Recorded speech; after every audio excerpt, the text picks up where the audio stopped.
नमस्कार, स्वागत आहे तुमचं आपल्या आजच्या नवीन दिवसाच्या नवीन व्हिडिओमध्ये। तर मी संजीवनी आज करू मस्त स्वस्तात मस्त पालकाची भाजी। ज्याले कोणाला पालकाची भाजी आवडत नाही ना, तर मी ज्या पद्धतीने भाजी बनवून राहिली ना, तुम्ही जर बनवली तर तुम्ही नेहमी हप्त्यातून 2-3 वेळ पालकाची भाजी खासाल। तर चला आता सुरुवात करू पालकाची भाजी करायला। पालकाची भाजी तुम्हाला माहिती आहे स्वस्त असते म्हणून, तर जे नाही खातील ना ते पण भाजी खातील या पद्धतीने करा। तर आता सगळ्यात आधी जे जाळ्या असे कांड्या होते ते मी काढून टाकल्या। जर कवळ्या असल्या ते घेतल्या तरी चालतात। तर मी सगळ्यात आधी हे पालक मस्त निवडून घेतो।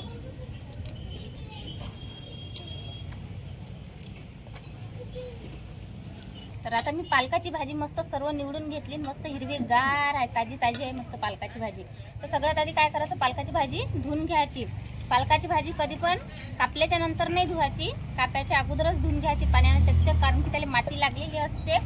आणि आपण जर समजा पालक कापल्यावर जर धुतली तर मग त्यातनी जे आपल्याला जे मेन असते पालकातला रस जो असते तो धुतल्या जाते।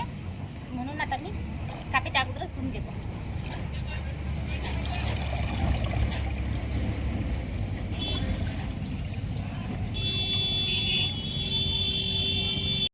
आता धुवून तर घेतली मी, आता चकचक मस्त पालकाची भाजी नेहमीच खाल्ली पाहिजे। हप्त्यातून तरी 2 ते 3 वेळ तुम्ही पालकाची भाजी खाल्लीच पाहिजे। पालकानं काय होते, शरीरातलं जे रक्त असते ना ते रक्त मस्त वाढते आणि फ्रेश पण होते।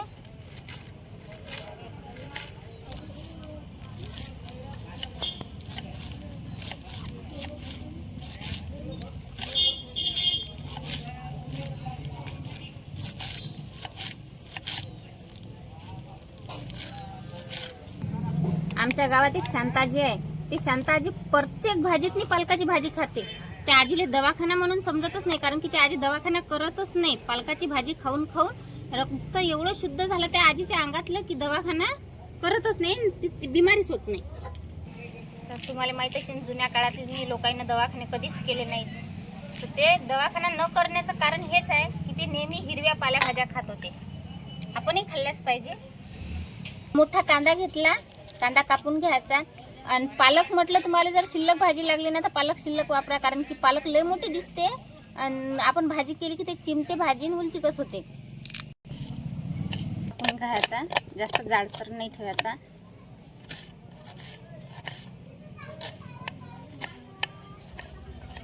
सात 8 लसणाच्या पाकळ्या घेतल्या, आता त्याची मी साल्ट काढून घेतले, हे आपण बारीक करून घेतो। थोडासा जाडसर ठेवायचा आहे।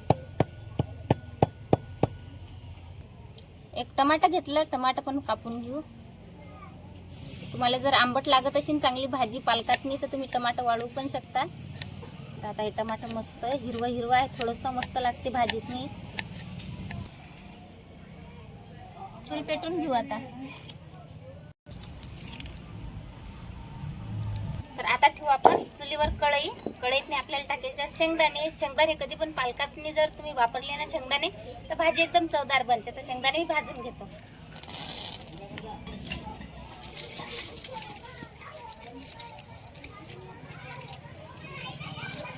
चांगले भाजून झाले, आता मी एका खलबत्त्यात काढून घेतो शेंगदाणे जाळे असे कुटून घेऊ।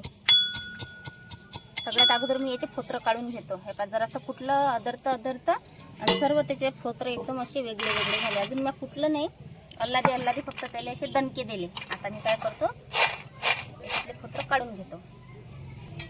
मस्त जाळे शेंगदाणे कुटून घेतले, आता टाकू कढईत तेल। चला आता आपण भाजीला सुरुवात करू। भाजीला साहित्य काय लागतं तर जे आपल्या घरी अवेलेबल असते तेच आपल्याला टाकायचं आहे। सर्वात आधी मी अर्धा चम्मच मोहरी टाकून घेतली। मोहरी तुम्ही नाही टाकली तरी पण चालते। अर्धा चम्मच मी जिरं टाकून घेतलं। आता जो आपण लसूण कुटला ना तो पण टाकून घ्यायचा आहे। लसूण मस्त कच्चेपणा जाईपर्यंत तेलात मस्त असा फिरून घ्यायचा आहे।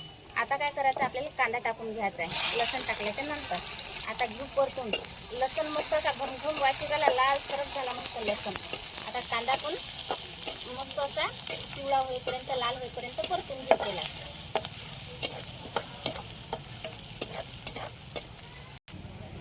2 लाल मिरच्या घेतल्या सुक्या, ते पण टाकून घ्यायच्या। तुमच्या घरी जर नसतील तर नाही टाकल्या चालतात, पण असतील तर नक्कीच टाका। तर आता कांदा पण मस्त लालसर झाला, आता टाकू आपण कापलेला टमाटर। टमाटर पण मस्त परतून घेऊ। टमाटरला कच्चं असते तर त्याला मस्त असं शिजेपर्यंत परतून घेऊ तेलात. टमाटर मस्त परतून झालं. आता लगेच यात टाकू अर्धा चम्मच हळद, धने मसाला, गरम मसाला, मिरची पावडर. आता हे सर्व जिन्नस परतून घेऊ. तर चला आता घेऊ आपण पालक टाकून. पालकाले आंतच पाणी सुटते. कोणत्याही हिरव्या भाज्याले आंत पाणी सुटतच असते, तर आपल्याला पाणी टाकायची काही गरज नाही आहे. तर सर्व पालक मी असंच टाकून घेतो आणि घालून घेऊन मस्त असं परतून घेतो.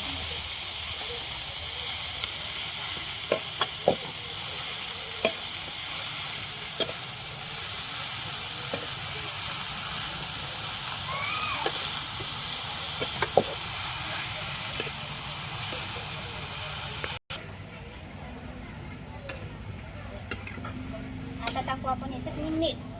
पालकाच्या भाजीत कधी पण मीठ थोडंसं कमी टाकायचं आहे, कारण की पालकातच थोडंसं मीठ असते, खारटपणा असते.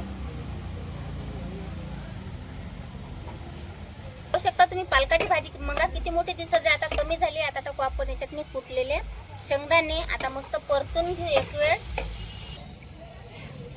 तर पालकाच्या भाजीला फोडणी द्यायच्या नंतर झाकण ठेवलं. झाकण ठेवून मी 2 ते 3 मिनिटं मस्त चुलीवर असं शिजून घेतली पालकाची भाजी. पाहू शकता तुम्ही किती मस्त. मी पाणी नाही टाकलं, पाण्याचा कुठेच वापर नाही केला. तर नक्कीच तुमच्या घरी समजा आता भाजीचा प्रॉब्लेम आला की काय करायचं, मस्त अशीच पालकाची भाजी करायची. झटकीपट होते, 5 मिनिटात पालकाची भाजी तयार झाली. ते पण मस्त चवदार. काही पालकाला जास्त शिजवायचंही काम नाही ना, शेंगदाणे शिजवायचं काम नाही. आपण दुसरं काही टाकलंच नाही. तर कशी झाली मस्त आज पालकाची भाजी. डब्यावर पण देऊ शकता तुम्ही. मस्त अशी सुकी सुकी भाजी झाली. तर आजचा व्हिडिओ तुम्हाला कसा वाटला नक्कीच कमेंट करून सांगा आणि सबस्क्राईब पण करा. बाय. आता भेटूया पुढच्या व्हिडिओ.